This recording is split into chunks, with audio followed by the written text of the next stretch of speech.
Detrás de las luces de los foros de Televisa, donde se graban los dramas que paralizaban a México, existía una realidad mucho más oscura que cualquier guión de ficción. Imagina estar en la cima frente a la cámara, sintiendo que el éxito está a un paso. Pero, para alcanzarlo, el precio no es tu talento, sino tu cuerpo. Esta es la crónica de un secreto a voces que durante décadas se susurró en los pasillos de San Ángel. La historia de Beatriz Sheridan, la mujer que, con una mano dirigía los éxitos más grandes de la televisión y con la otra, según decenas de testimonios, tejía una red de acoso y control que muchos no dudaban en comparar con el infierno del clan Trevi Andrade. Sin más, comenzamos.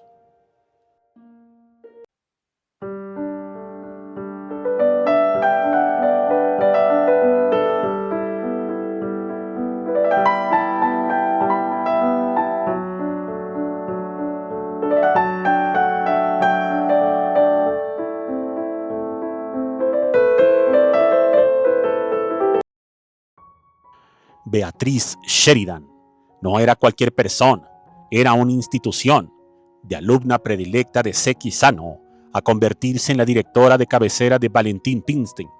Ella tenía el poder absoluto de decir quién nacía y quién moría artísticamente en la pantalla. Pero ese poder, según relatan actrices que hoy rompen el silencio, se convirtió en un arma de doble filo. Se dice que Sheridan, aprovechando su posición de jerarquía inalcanzable, transformó los sets de grabación en su propio coto de caza. El modus operandi era constante y aterrador. Una invitación a su oficina, una charla sobre el futuro de la carrera de la joven actriz y de pronto la propuesta directa. Si quieres este papel, si quieres ser la próxima gran estrella, tienes que pasar por mi cama. La comparación con Sergio Andrade no es gratuita. Al igual que el productor musical, Sheridan entendía la psicología del hambre del éxito.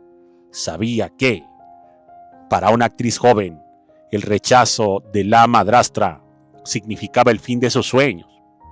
Se cuenta que Beatriz buscaba perfiles específicos, mujeres hermosas a las que pudiera moldear, no solo actoralmente, sino también a su voluntad personal. La diferencia es que, mientras Andrade operaba en la clandestinidad de casas alquiladas, Sheridan lo hacía en el corazón de la empresa de entretenimiento más grande de habla hispana, protegida por una aura de intelectualidad y éxito comercial que la hacía parecer intocable. Una de las renuncias más fuertes que resonó con fuerza en el mundo del espectáculo fue la de la vedette Rosy Mendoza. Rosy, una mujer que ya conocía el medio y que no se dejaba amedrentar fácilmente, relató cómo la directora intentó someterla. Sheridan no buscaba solo un encuentro casual, buscaba la dominación. Quería que Rosy se entregara a ella bajo la premisa de que solo bajo su protección llegaría a los niveles más altos de la actuación. Rosy, con la valentía que le caracterizaba, alzó la voz, pero se encontró con una pared de cristal. En aquellos entonces, hablar de la homosexualidad de una figura poderosa era un tabú, y denunciar acoso sexual por parte de una mujer hacia otra mujer era algo que la sociedad y las instituciones no sabían cómo procesar. Pero Rosy no fue la única. Los pasillos de la Asociación Nacional de Actores y las oficinas de los altos ejecutivos de Televisa comenzaron a recibir quejas constantes. Actrices que hoy prefieren mantener el anonimato por miedo a represalias, porque el fantasma de Sheridan sigue pesando en la industria. Narran que las audiciones se convertían en sesiones de humillación. Beatriz literalmente les pedía que se quitaran la ropa, bajo el pretexto de revisar su lenguaje corporal, para luego pasar a las caricias y a las exigencias literalmente sexuales. Si la actriz accedía, el papel era suyo y la protección de la directora era total. Si se negaba, empezaba el calvario, regaños públicos frente a todo el equipo técnico, escenas repetidas 50 veces hasta el agotamiento o simplemente la desaparición del personaje en el siguiente capítulo. Lo más increíble de esta historia es el silencio institucional. ¿Cómo es posible que una mujer con tantas quejas en su contra siguiera al frente de proyectos como María la del Barrio o simplemente María? La respuesta es cruda. Los números. Sheridan entregaba ratings históricos para la empresa. Sus métodos eran excentricidades de artistas o disciplina de hierro, mientras que para las víctimas era una tortura directa. Se dice que Sheridan tenía una red de informantes, personas que le decían que actrices estaban desesperadas por dinero o fama, para así abordarlas en sus momentos de mayor vulnerabilidad. Incluso se habla de que Beatriz creaba una dependencia emocional con sus elegidas, muy similar a la que Andrade lograba con sus víctimas. Las aislaba, les decía que nadie las debía de entender como ella y que solo ella veía su verdadero potencial. Era una depredación psicológica que dejaba cicatrices profundas cuando las quejas llegaban a la directiva. Estas eran archivadas o se les decía que las actrices que no fueran tan sensibles, que aguantaran, que el medio era así. La fuerza de Sheridan radicaba en que ella conocía los secretos de los de arriba, los que la convertían en una pieza del rompecabezas que nadie se atrevía a quitar.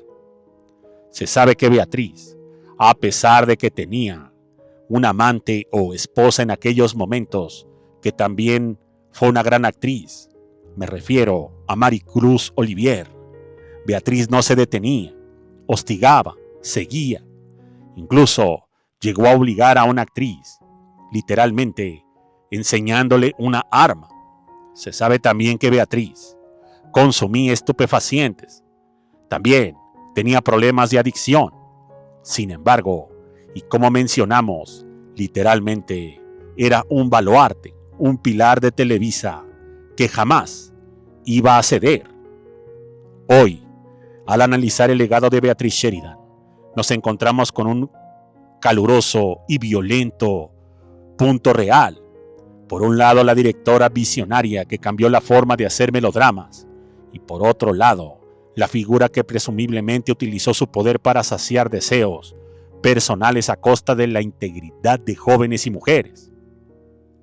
Esta historia no solo es sobre el pasado, es un recordatorio de cómo el poder, cuando no tiene contrapesos, puede corromperse hasta niveles impensables, creando reinados de terror, disfrazados de éxito televisivo que, tarde o temprano, la verdad termina por alcanzar. Se sabe que Sheridan, casi al final de su vida, optó por literalmente apartarse de cualquier medio, ya que Televisa no la apoyaría más. Y si alguna carpeta o alguna denuncia se formaba en el proceso de investigación, sus días de vida las iba a pasar literalmente presa, con más de 120 años de prisión, o tal vez más. Se sabe que Beatriz, sus últimos meses de vida, la pasó mal, con un delirio de persecución, con un miedo a que afuera de su departamento se parara una patrulla y se la llevara a la cárcel.